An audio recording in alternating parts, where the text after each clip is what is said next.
सोचिए, ये तस्वीरें जो मैं दिखा रहा हूँ ये आरटीआई से जानकारी है, जिसमें साफ कहा गया है कि 2019 के बाद से लगभग 19 लाख ईवीएम जो है वो गायब हैं।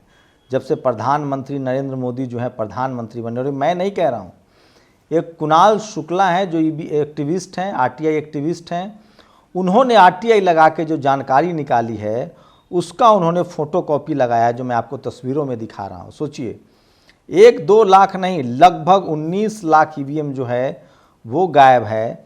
सवाल है कि ये सारे ईवीएम कहाँ गए, और चुनाव आयोग ने जो सुप्रीम कोर्ट में कहा है वो जब आप जानेंगे तो हद हो जाएगा।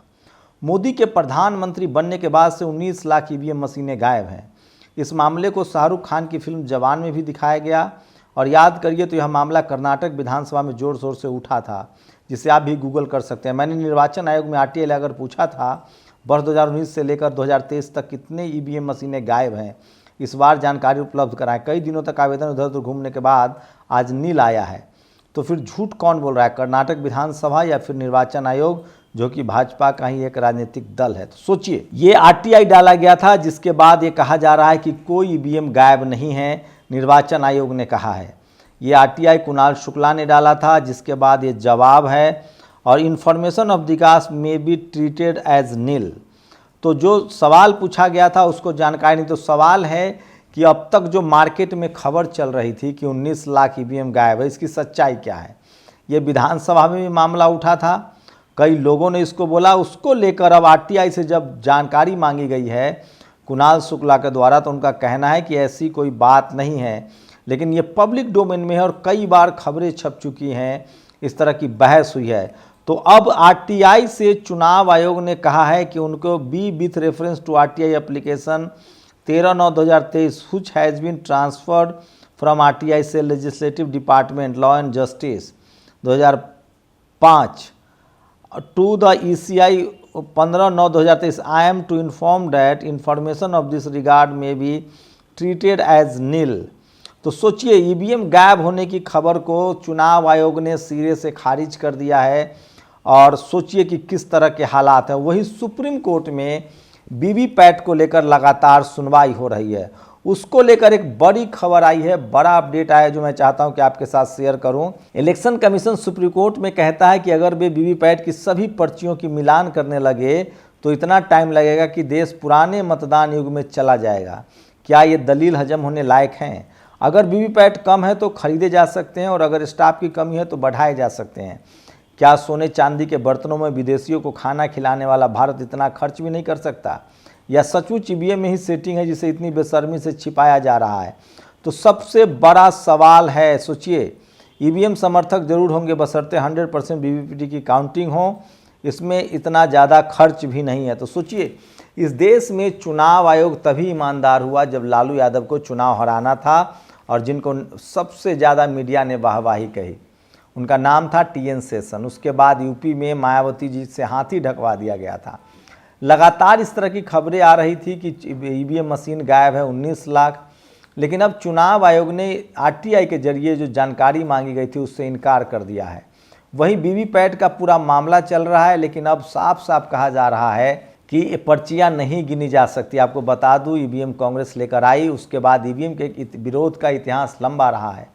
खुद जीएल नरसिम्हा ने इस पर किताब लिखी है, आडवाणी ने विरोध किया है, और सुब्रमण्यम स्वामी के सुप्रीम कोर्ट जाने पर ही ईवीएम में वीवीपैट मशीन को अटैच किया गया था, और जिसकी पर्चियों का मिलान करना था। लेकिन ये सब कुछ नहीं हो रहा है, और अब तो तमाम विपक्षी दल ईवीएम के खिलाफ बात कर चुके हैं। लेकिन चूंकि ईवीएम संसद से आया है तो हटेगा भी तो संसद से हटेगा।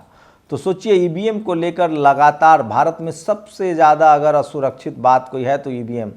चुनावों में कई बार ईवीएम तोड़ने की खबर आई है। बामसेफ के एक बड़े नेता लगातार, बामसेफ जितना बामसेफ का धरा बना हुआ है वो सब लगातार ईवीएम का विरोध करते आए हैं, और उनका तो यहाँ तक कहना है कि बीजेपी और कांग्रेस में एक समझौता है कि एक बार ईवीएम का आप इस्तेमाल कीजिए, एक बार ईवीएम का हम इस्तेमाल करेंगे, और ईवीएम लगातार चलता रहे। तो सोचिए, एक बड़ा खुलासा है कि एक तो चुनाव आयोग वीवीपैट की गिनती के पक्ष में नहीं है। सोचिए, उसका कहना है कि इससे हम फिर से बैलेट पेपर के युग में चले जाएंगे और समय लगेगा। लेकिन सवाल है कि सोचिए, अभी 5 राज्यों में चुनाव है, 7 नवंबर को पहले दौर की वोटिंग होगी, आपको बता दें छत्तीसगढ़ में, फिर 17 को होगी, मध्य प्रदेश में 17 को होगी। तो 3 दिसंबर को चुनाव, मतलब 1 महीने तक चुनाव चल सकता है, 1 महीने में 4 दिन कम। तो क्या 1 महीने तक लोग वोट डाल के, जो लोग 7 नवंबर को वोट डालेंगे वो 3 दिसंबर तक इंतज़ार कर सकते हैं? जो 7 को डालेंगे, जो 17 को डालेंगे, जो 26 को डालेंगे, वो इंतज़ार कर सकते हैं। तो सवाल है कि वो लोग 5 दिन तक वोटिंग काउंटिंग का क्यों नहीं इंतज़ार कर सकते हैं? तो ईवीएम अपनी विश्वसनीयता खो चुका है। और सबसे बड़ी बात है, दुनिया के बहुत कम देशों में ईवीएम का इस्तेमाल होता है। ईवीएम एक ट्रस्टवर्दी नहीं है। लोग तरह तरह के एग्जाम्पल देते हैं, जैसे रेड लाइट का एग्जाम्पल देते हैं कि रेड लाइट मशीन है जो फिक्स कर दिया जाता है, कितना देर रेड है जलना है, कितना देर येलो जलना है, कितना देर ग्रीन होना है। सोचिए, धरती पर बैठ के चंद्रमा पर रोबोट को, जो चंद्रयान 2 है, उस विक्रम को, उसको कंट्रोल किया जा सकता है। तो ईवीएम भी तो एक मशीन है। तो ईवीएम के से जो वोटिंग होती है उसको लेकर लगातार संदेह जताए जा रहे हैं। ईवीएम की गड़बड़ी के संदेह जताए जा रहे हैं, हेराफेरी के संदेह जताए जा रहे हैं। कई सारे मामले आए हैं और तमाम पार्टियां इसको लेकर एक मत है कि ईवीएम से चुनाव नहीं होना चाहिए। लेकिन जो सबसे बड़ी खबर अब तक थी कि 19 लाख ईवीएम गायब है, इसको लेकर जब आरटीआई डाला गया तो चुनाव आयोग ने इस खबर से इनकार कर दिया। उनका कहना है कि हमारे पास, उसने ये नहीं कहा है कि, उसने कहा कि हमारे पास इसके बारे में कोई जानकारी नहीं है, नील बटे सन्नाटा है। तो ये सबसे बड़ी खबर थी ईवीएम पर। लेकिन ईवीएम पर लगातार कम से कम SC ST OBC किसान, इस देश की बहुसंख्यक आबादी जो है वो ईवीएम पर भरोसा नहीं करती है। जो सत्ता पक्ष के लोग हैं, जो सत्ता के समर्थक हैं, जो लोग सत्ता में हैं, वही ईवीएम पर भरोसा करते हैं। यहाँ तक कि जब बीजेपी भी विरोध में थी और 2004 और 2009 में जब मनमोहन सिंह लगातार 2 बार चुनाव जीते थे, तो GL नरसिम्हा हो, आडवाणी हो या सुब्रमण्यम स्वामी जैसे लोगों ने बाकायदा सुप्रीम कोर्ट भी गए थे, किताबें भी लिखी थी। उन लोगों का कहना था कि ईवीएम किसी भी हिसाब से भरोसेमंद नहीं है। तो एक बार फिर से 5 राज्यों का चुनाव है। आपको क्या लगता है, ईवीएम से चुनाव कितना सही, कितना गलत? अपनी प्रतिक्रिया जरूर दीजिए। शुक्रिया। नेशनल दस्तक की आपसे गुजारिश है कि अगर इसको बचाना चाहते हैं तो नेशनल दस्तक को सब्सक्राइब करने के लिए रेड कलर के सब्सक्राइब बटन को दबाएं, फिर बेल आइकन की घंटी दबाएं। नेशनल दस्तक को बचाने के लिए बहुत जरूरी है कि हर खबर को शेयर करें, लाइक करें, कमेंट जरूर करें।